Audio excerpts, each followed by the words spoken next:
You're listening to Retro Reels, a show that looks back on films from time gone by and recalls the various events, trends, and perspectives that informed their creation. I'm your host, Hannah Walensky, here to guide you through a trip to the past via the silver screen.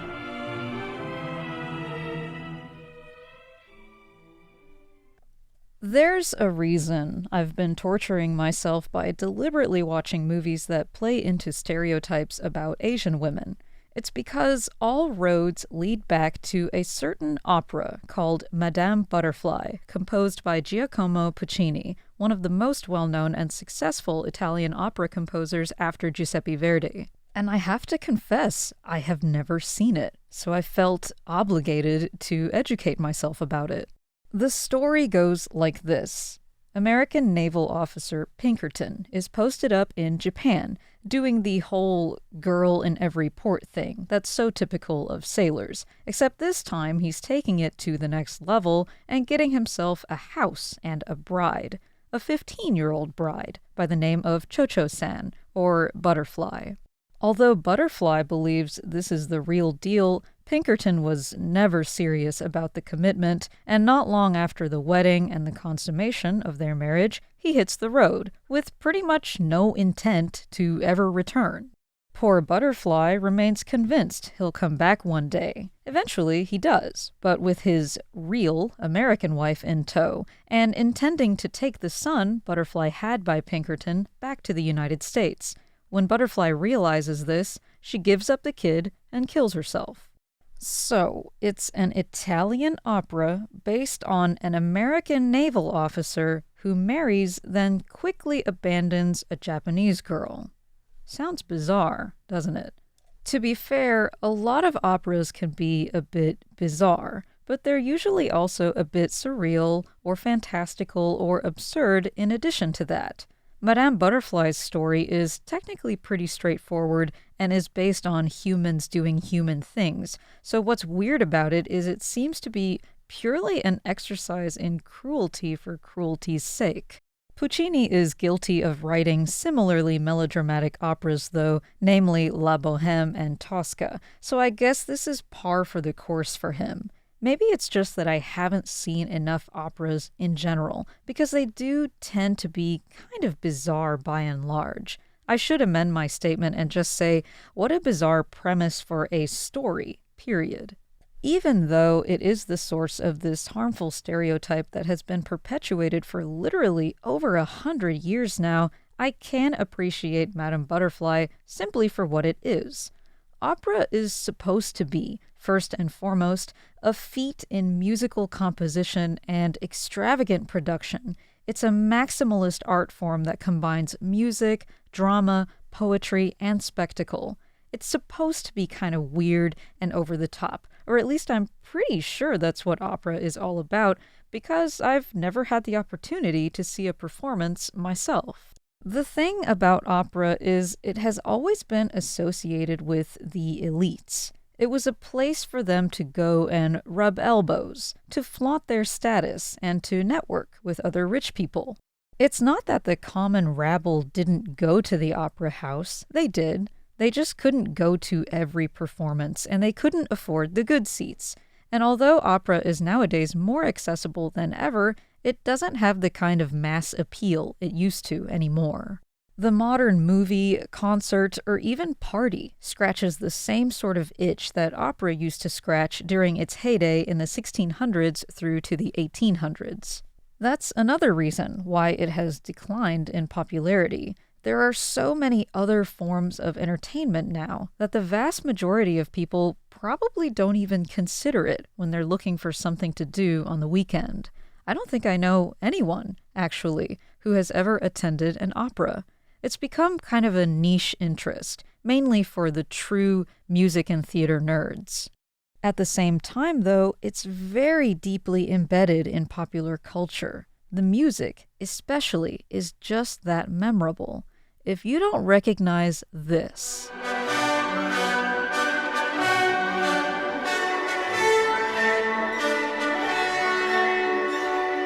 or this,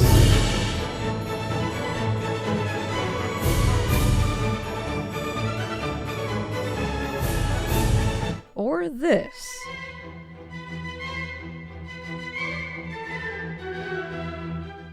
I'm gonna have to assume you've been living under a rock, because it should be pretty well impossible to have consumed popular culture in any meaningful way and never come across these melodies. That's why the message peddled by Madame Butterfly, this idea that in a relationship with a Western man, the Asian woman is hopelessly devoted, submissive, childlike and naive, willing to give up anything and everything and even her own life in the name of her love for him, was able to have such a lasting impact decades down the line.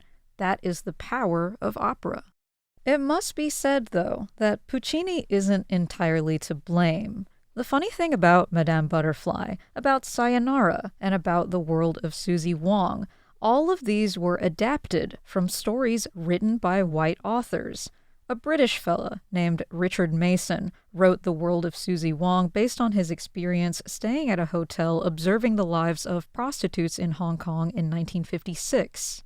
Sayonara was written by American author James A. Michener in 1954, and it was sort of autobiographical but not really, written shortly after he married his third wife, Marie Yoriko Sabusawa, a Japanese-American woman. As for Madame Butterfly, Puccini ripped the idea from a one-act play he saw in London, which playwright David Belasco ripped from a short story by John Luther Long, who in turn got the idea from stories his sister told him about her missionary work abroad, in combination with an autobiographical account of a relationship that naval officer Pierre Loti had with a Japanese woman while he was stationed in Nagasaki that was written way back in 1887. I said all roads lead back to Madame Butterfly, but technically, if you keep digging, this novel called Madame Chrysanthemum by Pierre Loti was one of the original sources of this depiction of Asian women in relationships with Western men. The popularity of Madame Butterfly just happened to disseminate this idea way further. Let's listen to the aria from the opera, its most famous piece, Un bel dì vedremo, which means one fine day we'll see, and is sung by Cho-Cho-san as she paints an idealistic picture to her maid, Suzuki, of Pinkerton someday returning to his butterfly. Because in spite of everything, it is really beautiful. This rendition is sung by the late Renata Scotto, one of the most famous sopranos of her generation.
Madame Butterfly has inspired a long list of works across music, theater, film, and literature. It's also been adapted to film. I watched the Sony Pictures one, made in 1995, which stars soprano Ying Huang as Butterfly opposite tenor Richard Troxell as Pinkerton. I basically watched this in lieu of watching the opera itself, since it's a pretty faithful and straightforward adaptation, and I can't exactly go out and watch the opera willy-nilly, although I'd love the opportunity to do that. Maybe someday, one fine day, we'll see. But probably the most interesting things to come of artists' interactions with the basic material of Madame Butterfly are created by Asian and Asian American writers, responding to or subverting its trope about Asian women. In 1988, an American playwright of Chinese descent named David Henry Wong wrote a particularly interesting take, a play that draws both from Madame Butterfly and from a real relationship between French diplomat Bernard Boursiquot and Shipei Pu, who was a Peking opera singer and honeypot trap set up by the Chinese government to extract information from Boursiquot. Now, if you know anything about Peking opera, you know that traditionally all the roles are played by men. So, yeah, Shi was a guy. He played women's roles, the Dan roles, in Peking opera. So he was well practiced in female impersonation. So practiced, I guess, that he was able to fool this Boursiquot guy for literally like 10 years. 10 years. Now, granted, Boursiquot had gone to boarding school with all boys, and before meeting Shi, he might not have had any experiences with women, so it's plausible that he somehow couldn't tell the difference between male and female anatomy with all the lights turned down. But it also seems pretty likely that he was in denial of his own bisexuality. It's also possible that Asian women were so foreign and so exoticized that he assumed we were somehow packing differently than your typical white woman. I mean, there's a lot we could speculate on. It's a fascinating story, actually, and it makes for a great spin on the tale of Madame Butterfly, repositioning it such that there is no woman at all, and that the white guy is the one who is being totally taken for a ride the entire time. The play sees René Gallimard, an accountant who worked at the French embassy in China during the Cultural Revolution, serving a sentence for treason and explaining through a series of flashbacks how he got there. Basically, he fell in love with a Chinese opera singer, Song Liling, unaware that she's actually a man in drag, and furthermore unaware that he's a spy for the Chinese government, tasked with seducing Gallimard. When Song's deception is revealed, Gallimard wants nothing to do with him, saying he loved the idea of Butterfly, but never Song himself. In the final scene, Gallimard dresses himself in butterfly drag, then commits suicide. You might pick up some subtext about the actually homosexual nature of the relationship being the white man's ultimate source of humiliation, but I think that is better interpreted not as a condemnation of homosexuality, but as a show of just how ignorant the white man can be, how far removed the reality of Asian femininity and sexuality can be from Western fantasy, and about how desire can be shaped by power fantasies and illusions.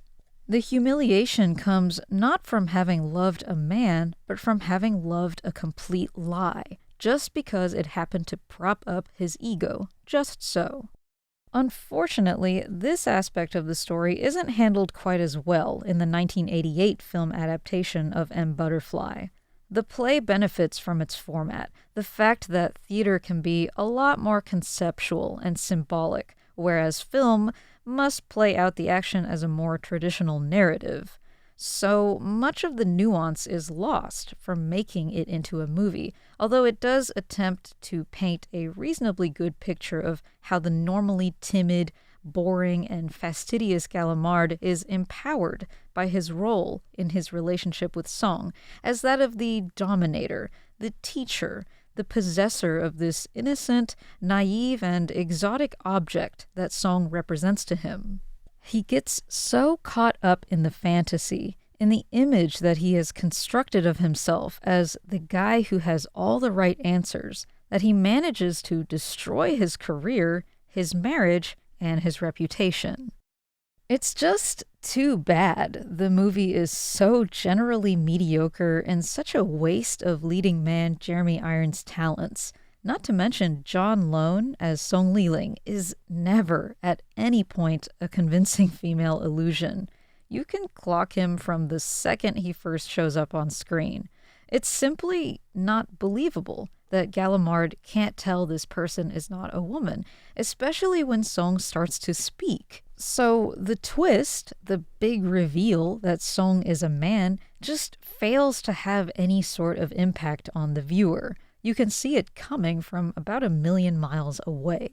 And the weirdest thing of all, this movie is directed by David Cronenberg. You know, the body horror guy, the practical effects guy, the guy who made such creepy classics as Scanners, Videodrome, and The Fly.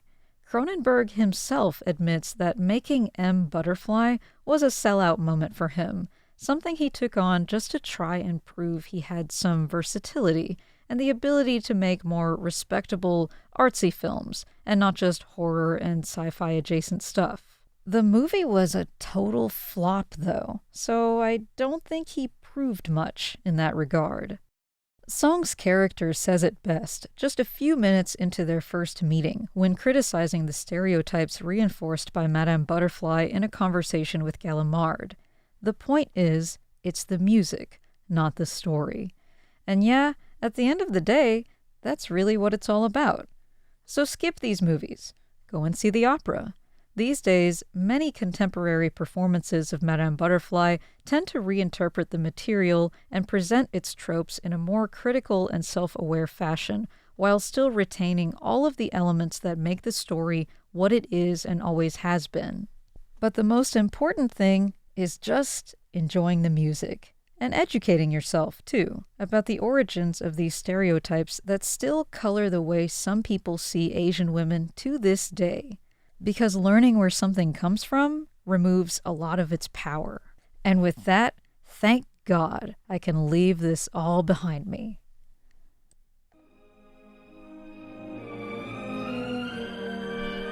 That's all I have for you guys today. I'm Hannah Belinsky.